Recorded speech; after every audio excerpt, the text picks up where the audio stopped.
Très bien. L'Ukraine, pardon, le rapporteur général vient de dire, l'Ukraine, c'est 3 milliards. D'abord, c'est jusqu'à 3 milliards, c'est ça l'annonce qui a été faite, selon les besoins. Ensuite, est-ce que c'est 3 milliards, est-ce que c'est un virement du compte de l'État français sur le compte ukrainien? Non, c'est 3 milliards de valorisation, de cession d'équipements qui sont lissés ensuite dans leur recomposition sur plusieurs années. Non mais vous voyez, vous balancez des chiffres comme ça sur l'agriculture, sur l'Ukraine. Excusez-moi, à vous écouter, ça coûte jamais rien. Les Français, ils sont parfaitement lucides. Non, monsieur Husson, les forces armées également, c'est comme la gendarmerie. Ce que je dis, c'est que je note... Quand il y a des dépenses à un endroit, ce que je dis, monsieur Husson, vous m'interrompez, je voulais terminer. Ce que je dis, c'est que vous balancez comme ça un chiffre au début en disant, oui, vous nous dites, vous avez fait 10 milliards d'économies, des mesures en plus, mais vous avez dépensé 5 milliards quand vous êtes arrivé. Je vous demande de me citer des exemples. Vous me citez des exemples qui ne correspondent pas aux chiffres que vous avez évoqués de 5 milliards. C'est tout. Si, voilà. il n'y a aucun problème. Bah non, vous m'avez cité l'agriculture. J'ai montré que ce n'était pas des dépenses en plus. Aucun problème. L'Ukraine, je vous le démontrer. J'assume, et vous n'êtes pas d'accord avec moi, je ne suis pas d'accord avec vous. On a le droit, voilà, on s'en tient là. C'est absolument factuel.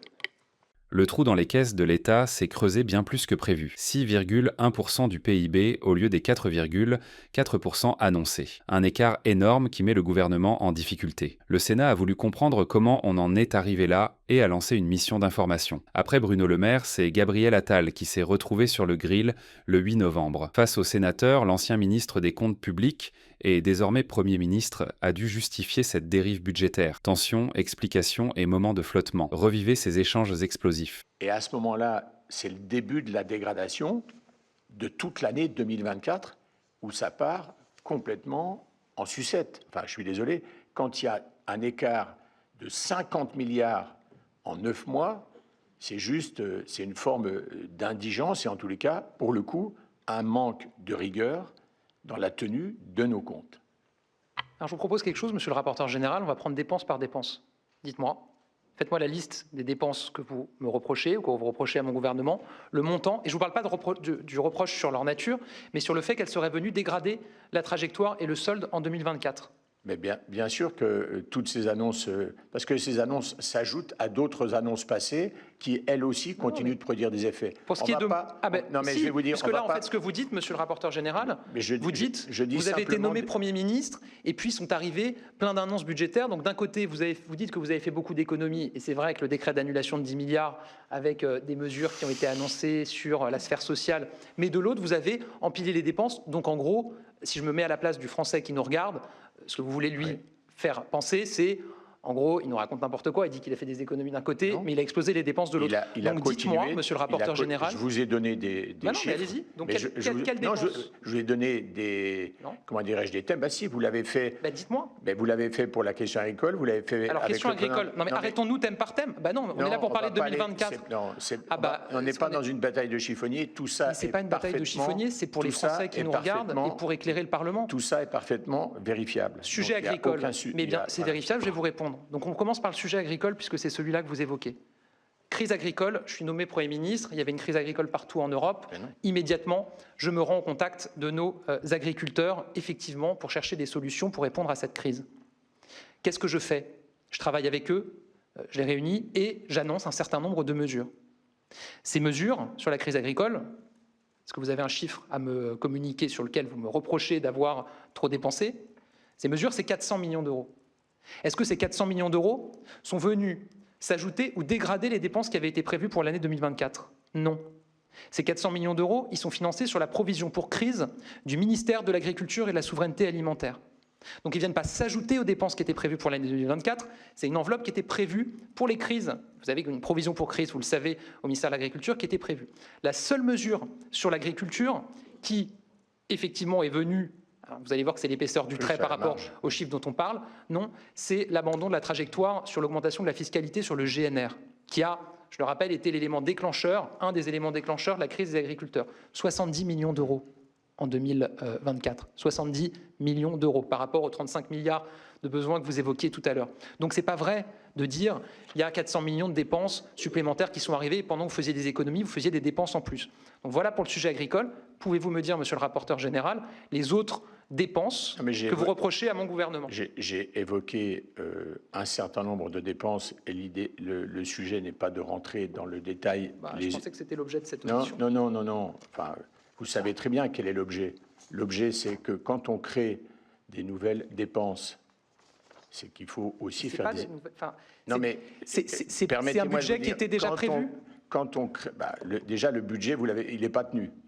Enfin, première chose, excusez-moi. Le budget, il n'est pas tenu. Non, le budget. Enfin, Est-ce que le budget de l'État 2024 sera plus important que celui qui avait été voté? Monsieur le Premier ministre, le budget n'est pas tenu. Il se dégrade. La trajectoire se dégrade en un trimestre. Monsieur le rapporteur, est-ce que les dépenses en 2024 de l'État ont dérapé? À ce stade. Est-ce que les dépenses de l'État en 2024 ont dérapé?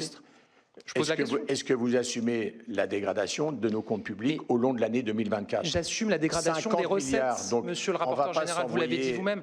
Est-ce que les dépenses de l'État ont dérapé en 2024? Je vous pose la question. Les dépenses de l'État sur les 7 ans... Mais en 2024, vous m'interrogez sur 2024.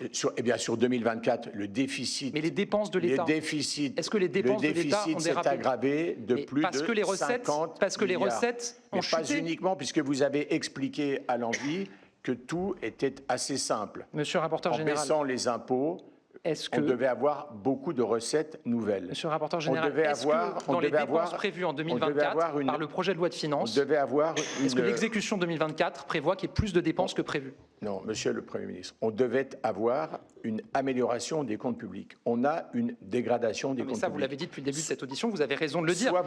Soit vous êtes dans une situation de déni. Mais pas du tout, je vous ai dit depuis tout à l'heure, on a eu une diminution et on a eu une chute brutale des recettes. On est sur le déficit public de la France. Simplement, je remets en cause. Et je vois que vous cherchez à éluder public, je ne cherche pas à éluder. Ce que vous dites, vous avez prévu des dépenses supplémentaires sur l'année 2024 qui n'étaient pas prévues. Je vous demande de m'expliquer lesquelles. Le déficit public de la France se dégrade gravement et de manière parce qu'il y a une chute brutale des recettes au long de l'année. En 2024. Mais pas exclusivement. Mais alors, c'est quoi les autres? Vous avez moins de recettes et vous n'arbitrez dans aucune dépense. Mais et donc, vous avez vous-même rappelé que j'ai pris 10 milliards d'euros d'annulation de crédit. Vous laissez par trop filer. Les 10 milliards sont largement insuffisants. Oui, je vous ai dit comment les 10 autres milliards étaient prévus. Vous ne vouliez pas faire de projet de loi de finances rectificative. Je note, monsieur le rapporteur, que vous avez dit... Non, mais vous passez là sur... Le projet de loi de finances rectificative... Vous passez sur le sujet du PLFR à nouveau, dont on a parlé. Vous avez dit tout à l'heure, vous avez dépensé plusieurs milliards qui n'étaient pas prévus. Je vous demande de me donner des détails. J'ai dit que vous me donnez un détail sur 400 millions qui était prévu. J'ai dit que vous aviez effectivement ouvert des postes de dépenses nouvelles par des annonces nouvelles. Lesquelles? Je vous ai donné les thématiques. Non, vous m'avez dit l'agriculture, je vous ai répondu, ce n'est pas des dépenses en plus. Mais si, je vous ai donné un certain nombre. Il y a des aides d'urgence, il y a des versements chèque énergie. Mais chèque énergie, c'est chaque année. Si vous voulez. C'était prévu dans le budget. Non, mais simplement, pour qu'on soit précis. Moi, ce que je demande simplement... Il y a le sujet de la guerre en Ukraine. Et de toute façon, guerre en Ukraine, on peut y aller aussi. De toute façon, le déficit public se dégrade. Vous êtes responsable de la gestion du budget. J'assume toutes mes responsabilités. Vous savez, je suis là aujourd'hui, vous m'avez invité, je suis venu, je réponds à toutes vos questions. Voilà. Simplement, monsieur le rapporteur général, est-ce que vous pouvez entendre, et je pense que les gens qui nous regardent l'attendent aussi, que quand vous dites, vous arrivez à Matignon, vous faites des économies d'un côté, mais vous annoncez des dépenses en plus de l'autre, que je vous demande quelles sont ces dépenses en plus qui n'étaient pas financées, dépenses qui n'étaient pas financées ou prévues dans le budget, et que vous ne me répondez pas, convenez que ça sème le trouble pour ceux qui nous regardent. D'abord, c'est pas ce que j'ai dit. Si. Non, j'ai dit que vous aviez fait des annonces. J'ai dit que vous aviez fait des annonces.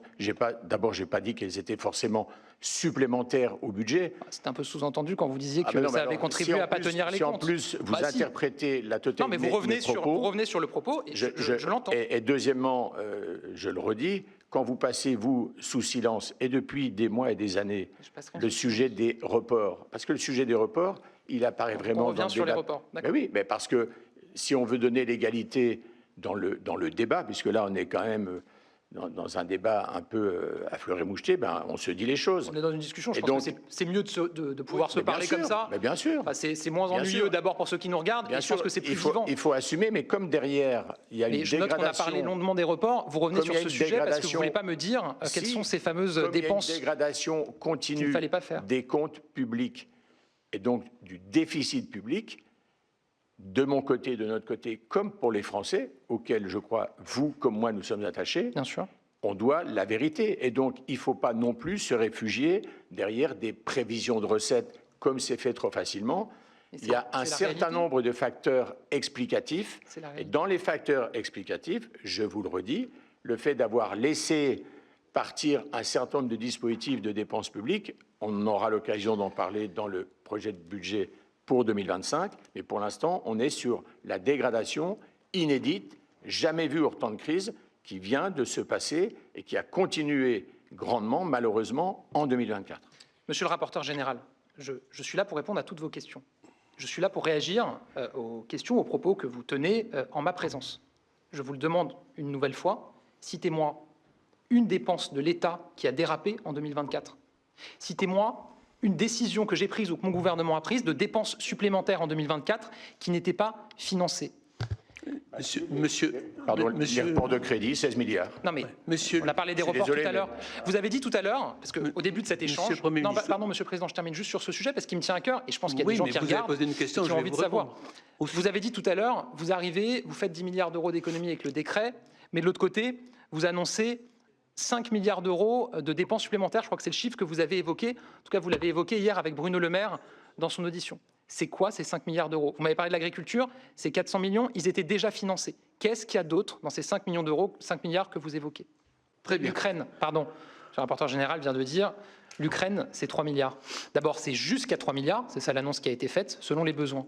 Ensuite, est-ce que c'est 3 milliards, est-ce que c'est un virement du compte de l'État français sur le compte ukrainien? Non, c'est 3 milliards de valorisation, de cession d'équipements qui sont lissés ensuite dans leur recomposition sur plusieurs années. Non mais vous voyez, vous balancez des chiffres comme ça sur l'agriculture, à vous écouter, excusez-moi, à vous écouter, ça coûte jamais rien. Les Français, ils sont parfaitement lucides. Non, monsieur Husson, les forces armées également, c'est comme la gendarmerie. Ce que je dis, c'est que je note... Quand il y a des dépenses à un endroit... Ce que je dis, monsieur Husson, vous m'interrompez, je voulais terminer. Ce que je dis, c'est que vous balancez comme ça un chiffre au début en disant « Oui, vous nous dites, vous avez fait 10 milliards d'économies, des mesures en plus, mais vous avez dépensé 5 milliards quand vous êtes arrivé. » Je vous demande de me citer des exemples.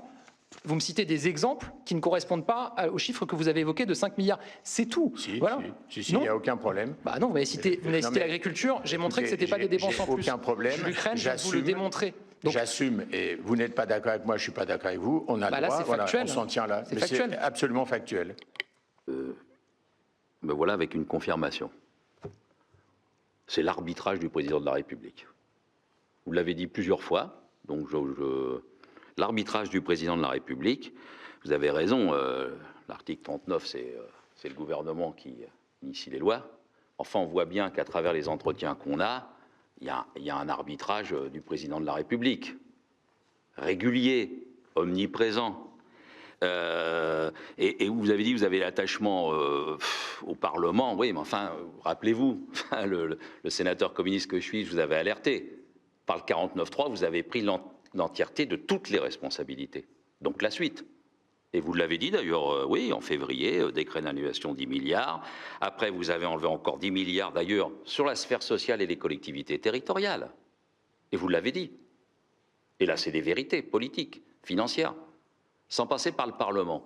Alors tout à l'heure, bon après, c'est vrai que c'est pas toujours facile de s'en sortir, surtout quand on est prêt à arbitrer. C'est qu'on nous dit à un moment, il y a une question, ouais, il y avait des questions de temps, on n'a pas pris cette option, etc.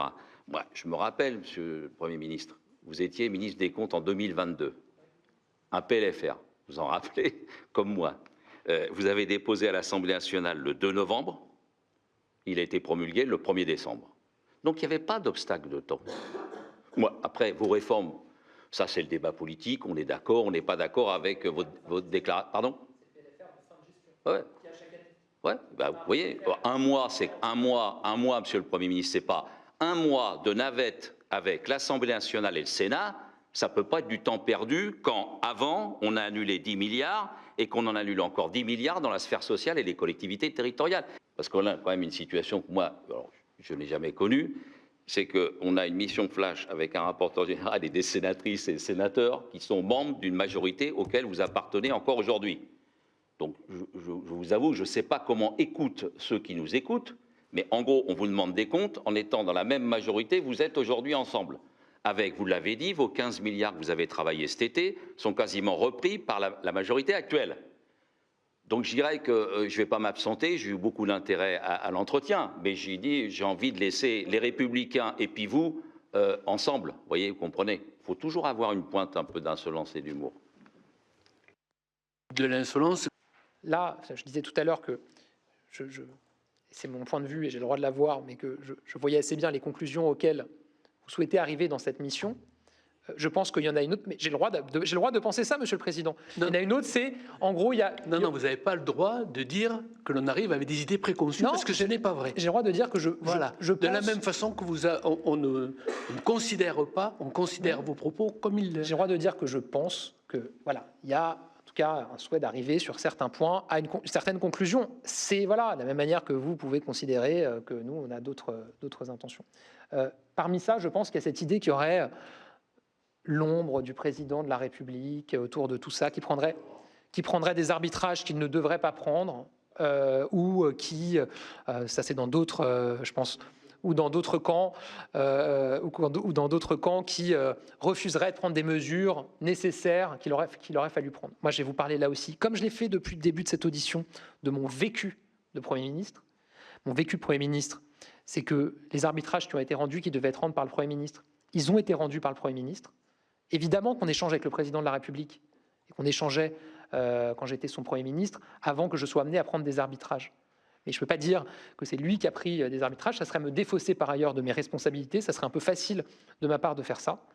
Deuxième chose, dans tout le sujet dont on a parlé ce matin et les décisions difficiles qu'on a eu à prendre sur les finances publiques, à aucun moment le président de la République n'a pas validé ou a refusé d'aller dans une proposition que je lui ai faite sur la question des économies et des finances publiques. À aucun moment, j'ai senti que je n'étais pas soutenu en tant que Premier ministre avec mes ministres sur la volonté de faire des économies en 2024, entre le moment où j'ai été nommé Premier ministre et le moment où j'ai quitté mes fonctions. Je parle de cette période-là où j'ai été son Premier ministre.